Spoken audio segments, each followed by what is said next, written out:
Graça e paz da parte de Deus Pai, de nosso Senhor e Salvador e Redentor, Jesus Cristo, te sejam multiplicados abundantemente sobre a tua vida, meu irmão, sobre a tua casa, sobre a tua família. Louvamos a Cristo Jesus, o nosso Senhor, nosso Salvador e Redentor Jesus Cristo, único, eterno, exclusivo, Senhor, suficiente Senhor e Salvador de nossas vidas. O nosso Senhor Jesus Cristo, Deus imutável, o Pai da eternidade, o Príncipe da paz, o Rei da glória, o Rei dos reis, o Senhor dos senhores, o Senhor dos exércitos, o Santo de Israel, o guarda de Israel, a luz do mundo, o pão da vida, o pão vivo que desceu do céu, Jesus Emanuel, Deus conosco, Yeshua HaMashiach, Jesus Cristo, o Messias, o Filho de Deus, o Filho do homem, o esplendor do Pai, a expressão exata de Deus.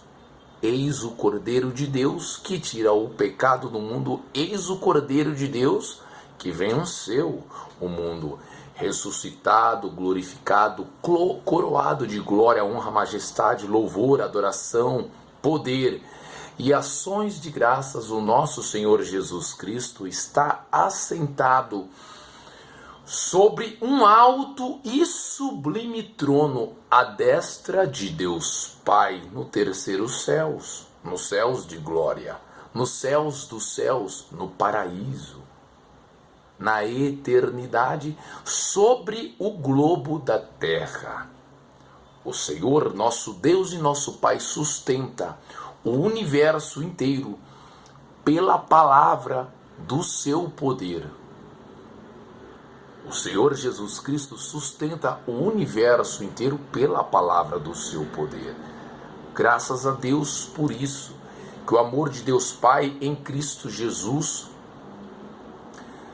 te sejam multiplicados, meu irmão, minha irmã. Tudo bem? Quem vos fala é o irmão Rod, sempre sintonizado aqui neste canal, trazendo uma mensagem de Deus, dirigido pelo Espírito Santo, trazendo uma mensagem de Deus. E hoje, na escatologia bíblica, o dia das terças-feiras, o dia que o Espírito Santo nos conduziu, nos direcionou para a escatologia bíblica, que é o estudo do fim, a doutrina do fim.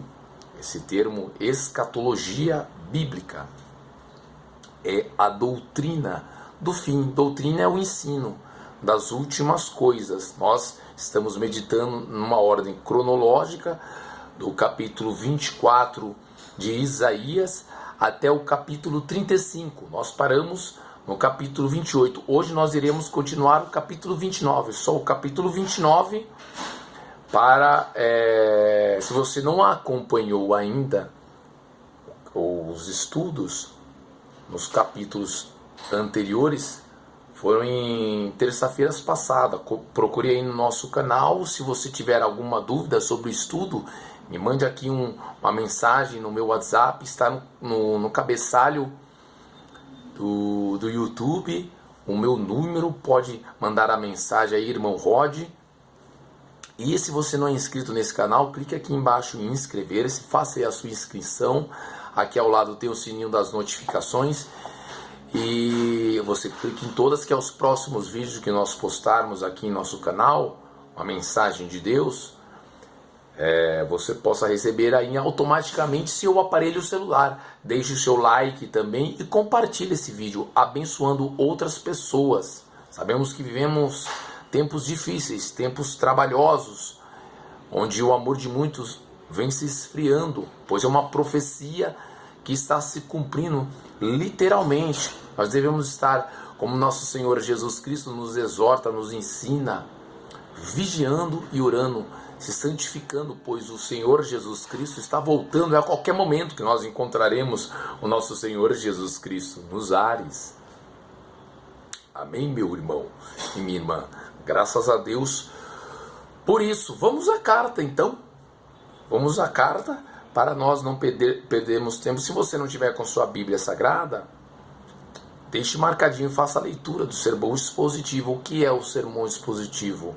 É a narrativa da escritura completa. No caso do capítulo completo. Nós vamos nos debruçar nesse texto, depois trataremos os pormenores em um estudo mais aprofundado para entendermos profecias de dupla referência que tiveram cumprimento para Israel naquele tempo e profecia de dupla referência que ainda irá se cumprir na história de Israel e também no plano da Igreja de Cristo Jesus.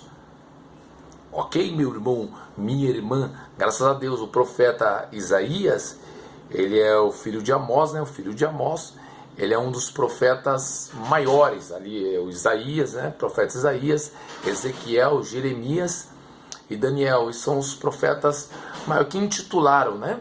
Profetas maiores.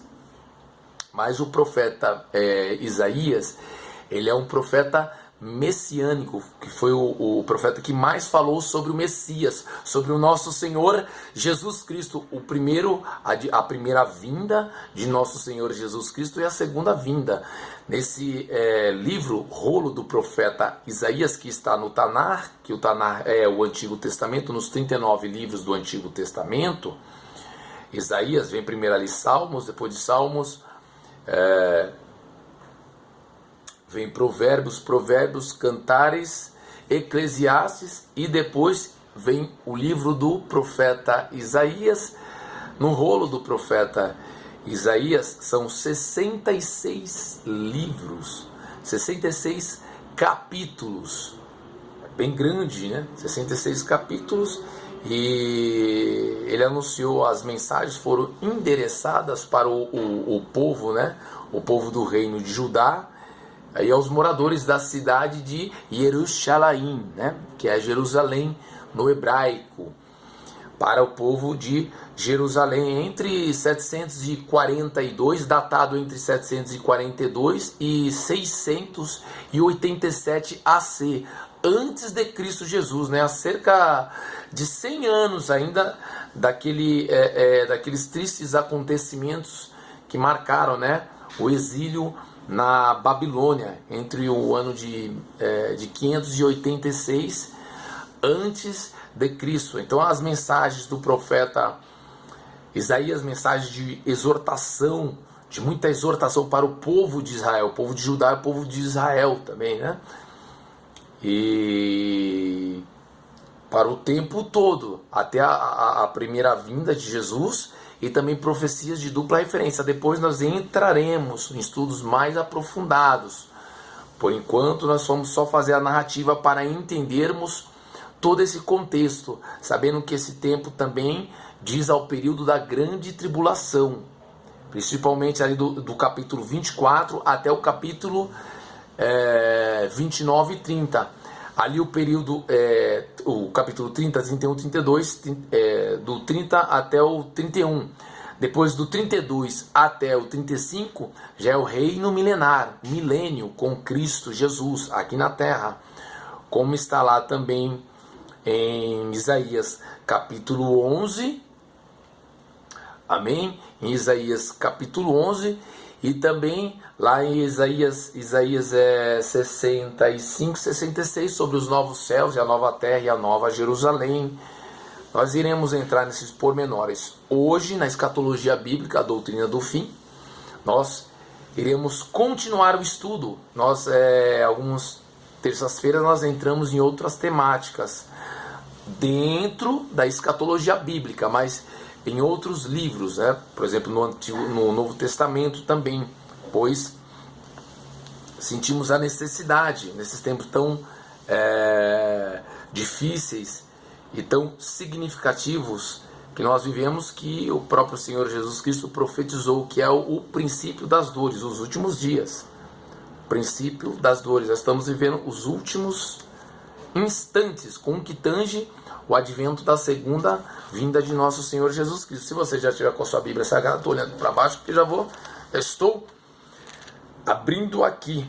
Se você tiver com sua Bíblia Sagrada, abre em Isaías, no seu capítulo 29. Amém, meu irmão? Amém, minha irmã? Vamos lá então. Ai de Ariel. Ariel, nós sabemos que significa Jerusalém, né? Significa leão de Deus. Ariel. Já começa assim, né? O capítulo 29. Isaías 29, do versículo 1. Abre a sua Bíblia Sagrada, do versículo 1 até o versículo 24. Ai de Ariel, da cidade de Ariel, em que Davi, Ariel é Jerusalém, em que Davi assentou o seu arraial. Acrescentai ano a ano e sucedam-se as festas. Contudo, porei a Ariel, Jerusalém, em aperto. Olha que tremendo. E haverá pranto e tristeza, e ela será para mim como Ariel. Versículo 3. Porque te cercarei com o meu arraial, e te sitiarei com baluartes, e levantarei trincheiras contra ti. Então serás abatida, falarás debaixo da terra, e a tua fala desde o pó sairá fraca, e será a tua voz debaixo da terra como a de um feiticeiro, e a tua fala assobiará desde o pó. E a multidão dos teus inimigos será como um pó miúdo, e a multidão dos tiranos como a pragana que passa em um momento repentino. Isso acontecerá. Versículo 6. Do Senhor dos exércitos serás visitada, com trovões e terremotos, e grande ruído, e tufão de vento, e tempestade, e labareda de fogo consumidor. E como um sonho e uma visão de noite, será a multidão de todas as nações que hão de pelejar contra Ariel. Aqui nós podemos fazer a aplicação da batalha do Armagedon, como está lá em Apocalipse, no seu capítulo 16. Depois traremos algumas referências e entraremos no texto lá também, para entendermos. Amém? Vamos para a leitura. Continuando, vírgula. Como também todos os que pelejarem contra ela e contra os seus muros, e a puserem em aperto. Também a aplicabilidade lá de Ezequiel 38 e 39, a batalha de Gog e Magog, que acontece antes da segunda vinda de nosso Senhor Jesus Cristo, conhecido como a Terceira Guerra Mundial. Mas vamos depois entrar nesses pormenores. Versículo 8. Será também como o faminto, que sonha que está comendo. Que sonha que está comendo, mas acordando sente a sua alma vazia. Vírgula. Ponto e vírgula. Ou como o sequioso, que sonha que está bebendo, mas acordando, eis que ainda está desfalecido, se acha, e a sua alma com sede. Assim será toda aquela multidão que irá se reunir lá no Monte Megido, né? Megido, né? Que fica lá naquele vale onde já Deus sempre prevaleceu e deu a vitória para Israel. Aquele monte, lá onde que vai se reunir também no Armagedon, vai ser naquele vale, né? Vale de Esdraelon, né? Lá no Monte Megido. E aí será como o faminto. Versículo 9. Tardai e maravilhai-vos, e folgai e clamai, bêbados estão, mas não de vinho, andam titubeando, mas não de bebida forte. Porque o Senhor derramou sobre vós um espírito de profundo sono, e fechou os vossos olhos, os profetas, e vendou os vossos líderes, os videntes.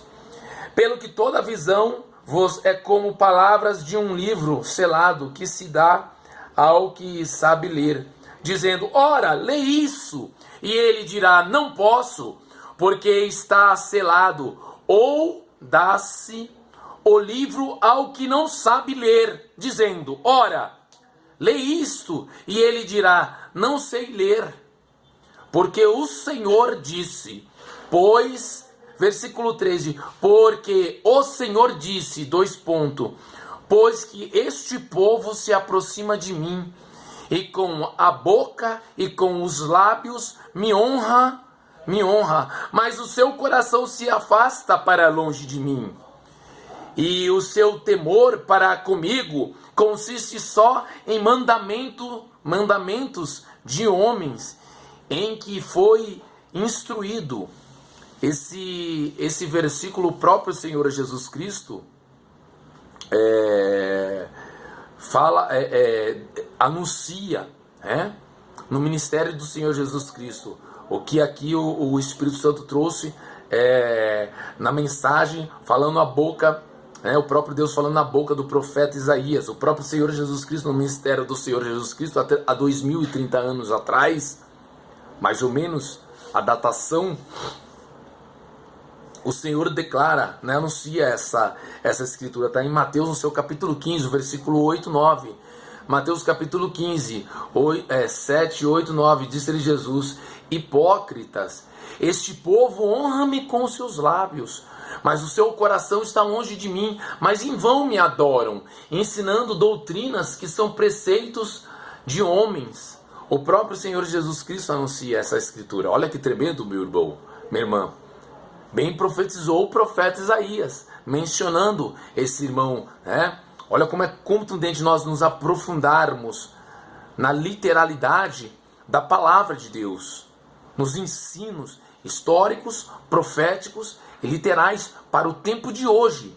E para entendermos todo o contexto, não podemos pegar um versículo e criar uma doutrina. Jamais, de forma alguma, sempre ler o capítulo completo, que chama-se o sermão expositivo, o capítulo anterior e o capítulo subsequente, que nos trará mais aprofundamento nas narrativas do texto sagrado, da Bíblia Sagrada. Devemos sair desse período de superficialidade. Jesus Cristo falara sobre esse detalhe de viver uma fé muito superficial, ou um evangelho muito raso. O que é? Sem dar a atenção necessária à Bíblia Sagrada, à palavra de Deus, a palavra que exorta, que nos confronta, que nos admoesta, que nos exorta, que nos ensina. Devemos ouvir o próprio Deus. Quando nós abrimos a Bíblia Sagrada, que é a nossa regra de fé e prática e conduta do cristão, devemos entender a aplicabilidade, o cumprimento da profecia e as profecias de dupla referência, que ainda irão se cumprir na história da humanidade. Amém, meu irmão? Nós sabemos que Deus é o autor e o consumador, em Cristo Jesus, da nossa fé cristã. O Senhor, ele tem o controle da história, do passado, do presente e do futuro. O nosso Deus, o nosso Pai, Yahweh, o Eterno, o Adonai, o Elohim, o grande eu sou, o Hashem, o Deus de Abraão, Deus de Isaac, Deus de Jacó, o Deus de Israel, Deus dos vivos, o nosso Deus e o nosso Pai, Criador dos céus, da terra, dos mares, das fontes, das águas, dos novos céus e da nova terra, da nova Jerusalém. Glória a Deus. Olha que tremendo o versículo 14. Nós vamos só até o versículo 14. Nós iremos continuar amanhã. Vamos fazer duas partes esse estudo. Eis que continuarei a fazer uma obra maravilhosa. Olha o que o próprio Deus fala, o nosso Deus e nosso Pai. Eis que continuarei a fazer uma obra maravilhosa no meio deste povo. Ponto e vírgula. Uma obra maravilhosa e um assombro, porque a sabedoria dos seus sábios perecerá, e o entendimento dos seus prudentes se esconderá. O próprio irmão usa na sua teologia, o próprio Mateus, o evangelista Mateus, João, o apóstolo de Cristo Jesus, sempre usa o rolo do profeta Isaías. Lógico que tem o livro de Salmos, todos os profetas do Antigo Testamento, Jeremias, Daniel. Jesus menciona sobre Daniel, sobre Isaías também, Mas Isaías, o próprio apóstolo Paulo menciona sobre Isaías, essa escritura aqui, né? Em 1 Coríntios capítulo 1, versículo 19, né? Porque em 1 Coríntios, seu capítulo 1, versículo 17 ao 19, porque Cristo enviou-me, assim diz a palavra do Senhor, porque Cristo enviou-me não para batizar, mas para evangelizar, não em sabedoria de palavras, para que a cruz de Cristo se não faça vã, porque a palavra da cruz é loucura para os que perecem, para os que morrem, mas para nós que somos salvos é o poder de Deus, porque está escrito: destruirei a sabedoria dos sábios e aniquilarei a inteligência dos inteligentes. Onde está o sábio? Onde está o escriba? Onde está o inquiridor desse século? Aqui, ó, inspirado nessa escritura, o Espírito Santo trouxe aqui, ó, porque a sabedoria dos seus sábios perecerá, e o entendimento dos seus prudentes se esconderá, como está lá também, aqui em Isaías 29, 14, como o próprio apóstolo Paulo menciona o Espírito Santo através da carta, da epístola do nosso irmão Paulo aos nossos irmãos na cidade em Corinto, aos Coríntios, a primeira carta aos Coríntios no seu capítulo 1, o versículo 18 e 19, mencionando esse texto de Isaías. Então nós devemos fazer a nossa base, na nossa teologia, sempre cristocêntrica, onde Cristo Jesus é exaltado, é o centro, é o ensino. O Espírito Santo nos ensina, o próprio Deus nos ensina. Amém, meu irmão, minha irmã? Então devemos entender para viver, para desfrutar de uma teologia saudável, não forçar as Escrituras, jamais, e entender a parte histórica, a parte literal, a parte profética também, para a aplicabilidade das Escrituras primeiro em nossas vidas. Devemos meditar na Sagrada Escritura de dia, de noite, de tarde, nos alimentar, ouvindo o próprio Deus quando nós abrimos a Bíblia Sagrada. Glória a Deus, nós ficaremos por aqui, mas traremos mais desdobramentos deste estudo profético. Amém, meu irmão, minha irmã? Um abraço do irmão Rod. Eu te amo em Cristo Jesus. Meu irmão, minha irmã, fique na paz, fique na bênção. Até o nosso próximo vídeo. Amanhã nós traremos a segunda parte desse vídeo aqui. Amém? Então fique na paz, fique na bênção. Até o nosso próximo vídeo. Até lá. Tchau!